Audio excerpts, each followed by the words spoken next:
मावळे हो, महाराज चोरी करा पण तुमचा देव सुखी करा.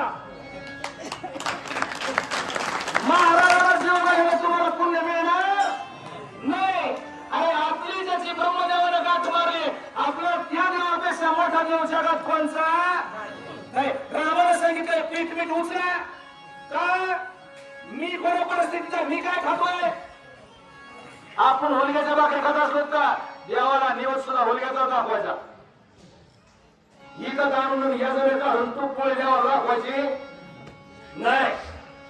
राम म्हणला मी काय खातोय पुढच्या वेळेत असेल आधी सांगून चौक कशाला काढू.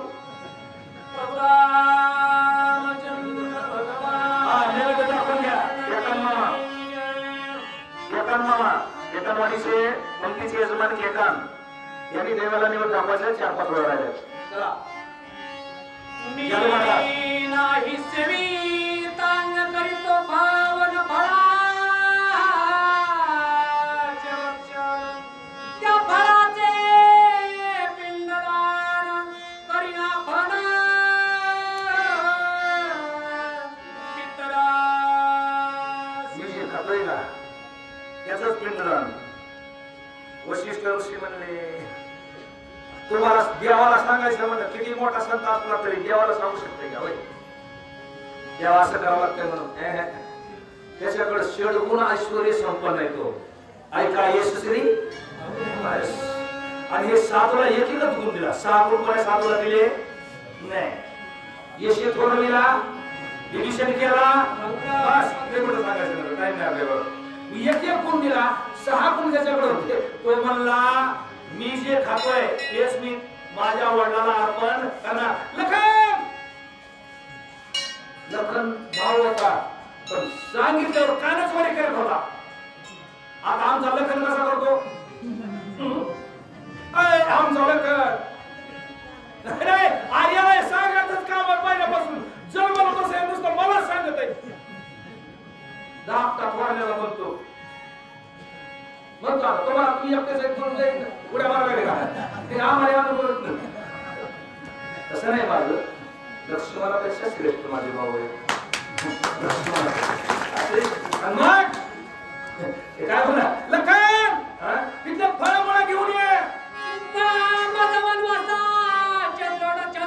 हाती नाही जगाती पवित्र पिंड पितराचे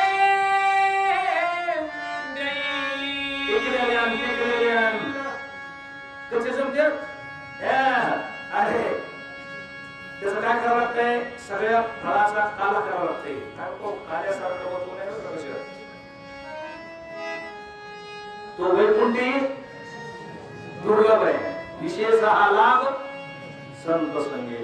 सगळे फळ एका जागेवर कर त्याचा बारीक मलिदा कर त्याचा आपल्याला पिंड करायचंय आणि ते सेवके करावे सांगितलं.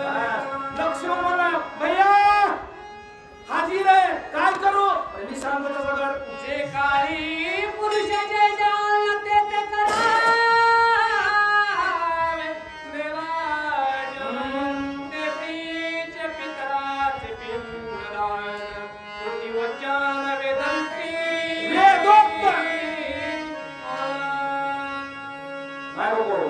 एवढ्या रामायणात एकच शब्द देण्यात ठेवा ही होईल. जशी आपली स्थिती आहे आपण ज्या परिस्थितीत आहोत त्या परिस्थितीत देवाला पिंडदान असो पित्र असो वर्षश्राद्ध असो मासिक असो काय असो जे आपल्या जवळ ते त्यांना अर्पण करा त्याच्यात ते संतुष्ट होते. तर वेदाचं वचन आहे नाथबाबा काही शिल्लर माझ्यासारखा छाटछूट माणूस नाही. नाथबाबाचा नाथबाबाला देवोबे नाथ बाबाच्या घरी पित्र जेवायला पाहुणे आले नाही. येईच ना का आले नाही. नाथ बाबाने हरिजनाची जीव वाचले आणि ब्राह्मण पुन्हा जीव वाचले. लोक ती बोलले ही लोक कसे काय घरी आले.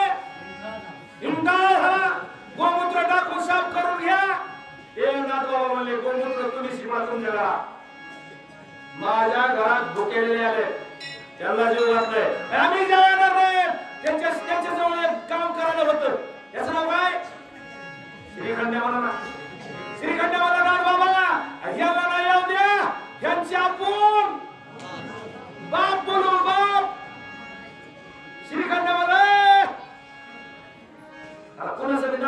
संध्याकाळची नाव असते त्याची तेव्हा फरमाची बाप या खाली पटापट आले पटापट याला बसले आणि एक शिरो झाला वजन एक गोळ घेता नाव हसल्याचे आणि कुंडल झाल्यावर बांगड म्हणतात जेवत आहे कोण जर खिडकी